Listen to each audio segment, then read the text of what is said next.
नमस्कार, टुडे न्यूजमा स्वागत छ। म एन्जल। सुरु गरौँ। विराटनगरमा अनिश्चितकालका लागि निषेधाज्ञा जारी गरिएको प्रसङ्गबाट। कोशी प्रदेशको राजधानी विराटनगरमा अनिश्चितकालका लागि निषेधाज्ञा जारी गरिएको छ। कोशी नामाकरणको विरोधमा पहिचानवादीबाट हुन सक्ने सम्भावित आन्दोलनलाई ध्यान दिँदै निषेधाज्ञा जारी गरिएको हो, जस अनुसार शनिबार बिहान 6 बजेबाट अर्को आदेश नभएसम्मका लागि अनिश्चितकालीन निषेधित क्षेत्र घोषणा गरिएको छ। मोरङका प्रमुख जिल्ला अधिकारी वीरेन्द्र कुमार यादवका अनुसार निषेधित क्षेत्रका सर्वसाधारण तथा सवारी साधन आवत जावत बाहेक सभा जुलुस भेला प्याले धरना जस्ता कार्यक्रमहरू रोका लगाइएको छ। जिल्ला सुरक्षा समिति मोरङको निर्णय अनुसार मिति 2080 2 महिना 13 गते बिहान 6 बजेदेखि अर्को आदेश नभएसम्म निम्न स्थानहरूमा सर्वसाधारण तथा सवारी साधन आवत जावत बाहेक कुनै पनि किसिमको सभा जुलुस भेला प्याली जस्ता कार्यहरू गर्न स्थानीय प्रशासन ऐन 2028 को दफा 6(3) क बमोजिम निषेध गरिएकाले सम्बन्धित सबैको जानकारीका लागि यो सूचना प्रकाश गरिएको छ। जारी सूचनामा भनिएको छ, जस अनुसार पूर्वमा देवकोटा चोकदेखि पश्चिम कोशी अस्पतालसम्म, मुख्यमन्त्री तथा मन्त्री परिषद कार्य रोड क्रस चोकदेखि दक्षिण चतुवा चोकसम्म, मुख्यमन्त्री निवास वरपरको 300 मिटरसम्म र जिल्ला प्रशासन कार्यालय मोरङको डाफे चोकदेखि पूर्वको क्षेत्रसम्मलाई निषेधित क्षेत्र घोषणा गरिएको हो। राष्ट्रिय मानवाधिकार आयोग प्रादेशिक कार्यालय जनकपुर धामले आयोगको 23औं वार्षिक उत्सव विभिन्न कार्यक्रम गरी मनाइएको छ। वार्षिक उत्सवको अवसरमा आयोगले शुक्रबार जनकपुर धाममा मानव अधिकारको अवस्था विषयमा छलफल कार्यक्रमको आयोजना गरेको थियो। राष्ट्रिय मानवाधिकार आयोग ऐन 2053 बमोजिम 2057 जेठ 13 गते राष्ट्रिय मानवाधिकार आयोग स्थापनाको 10 वर्षमा प्रवेश गरेको छ। वार्षिक उत्सव समारोहमा आयोजित छलफलमा आयोगका प्रादेशिक प्रमुख मन्जु हतिवडाले मध्य प्रदेश क्षेत्रको मानवाधिकारको वर्तमान अवस्थाको बारेको प्रतिवेदन प्रस्तुति गरेकी थिइन्। कार्यक्रममा जिल्ला प्रशासन कार्यालय धनुषाका प्रमुख काशीराज दाहाल, जिल्ला समन्वय समिति धनुषाका संयोजक राजनन्दन मण्डल, मध्य प्रदेश प्रहरी प्रमुख जनक भट्टराई, महिला मानवाधिकार रक्षक सञ्चालकी मध्य प्रदेश अध्यक्ष अभिव्यक्ता रेखा झा, इन्सेल नेपाल मध्य प्रदेश प्रमुख राजु पासवान, एडभोकेसी फर्म मध्य प्रदेशका प्रमुख राजकुमार महासेठ, जिल्ला प्रहरी कार्यालय धनुषाका प्रमुख विश्वराज खड्का सहितका विभिन्न व्यक्तिहरूको सहभागिता रहेको थियो। कार्यक्रममा वक्ताहरूले सशस्त्र द्वन्द्वकालमा भएका घटनालाई मानव अधिकारको उल्लङ्घन र गम्भीर मानव अधिकारको उल्लङ्घनका दोषीहरूलाई अझै कारबाही नहुनु दुर्भाग्यपूर्ण रहेको बताए। यसबारे मानव अधिकार आयोगले गम्भीरतापूर्वक अगाडि बढ्नुपर्ने सुझाव समेत वक्ताले दिएका थिए। मानव अधिकारको गम्भीर उल्लङ्घन तथा मानव विरुद्धको अपराधमा हद म्याद नलाग्ने प्रबन्ध गर्नुपर्ने माग समेत वक्ताले अघि सारेका छन्। धनुषा मापदण्ड विपरीत खुल्ला उत्खनन गर्ने 7 जना पक्राउ परेका छन्।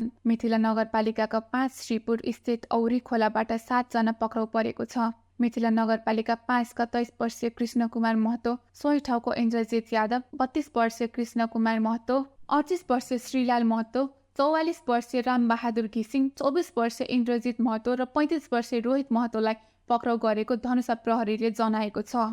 प्रहरीले त्यहाँबाट एउटा ट्र्याक्टर सहित 4 वटा सवारी पनि नियन्त्रणमा लिएको छ। प्रहरी र क्रस सञ्चालक सहित उनको कामदारसँग केही समय घसमघसी नै भइरहेको थियो। प्रहरीले सम्मान सहित मानिस नियन्त्रणमा लिने प्रयास गर्दा झडपको स्थिति सिर्जना भएको थियो। सोही क्रसमा पक्षधरको धक्काबाट 1 जना प्रहरी जवानलाई चोट लागेको धनुषाको प्रहरी नयाँ उपरीक्षक वेद प्रसाद गौतमले जानकारी दिए। उनका अनुसार उत्खननकर्तालाई नियन्त्रणमा लिने क्रममा सामान्य धक्कमधक्की भएको थियो। घाइतेको प्रहरी जवानको पनि स्वास्थ्य ठिक रहेको उनले बताए। प्रहरीलाई धक्कमधक्की दिने र जताभावी खोलामा उत्खननमा संलग्न रहेको आरोपमा 7 जनालाई पक्राउ गरिएको छ। घटना सम्बन्ध थप अनुसन्धान भइरहेको छ। नागरिक समाज र सञ्चार CSM कार्यक्रम शुक्रबारदेखि प्रारम्भ भएको छ। जनकपुर धाममा आयोजित यस समारोह बीच मध्य प्रदेशकी बिना विभागीय मन्त्री सुरिता शाह तथा अन्तर्राष्ट्रिय विकास नियोग नेपालका राष्ट्रिय निर्देशक क्यारेन बेल्सले औपचारिक रूपमा नागरिक समाज र सञ्चार कार्यक्रमको उद्घाटन गरेका छन्। 5 वर्षसम्म सञ्चालन हुने CSM कार्यक्रमले समावेशी विकास प्रवर्धन गर्ने नेपाल सरकारको प्रतिबद्धता अनुरूप अगाडि बढाउने उद्देश्य रहेको छ। यस कार्यक्रमले महिला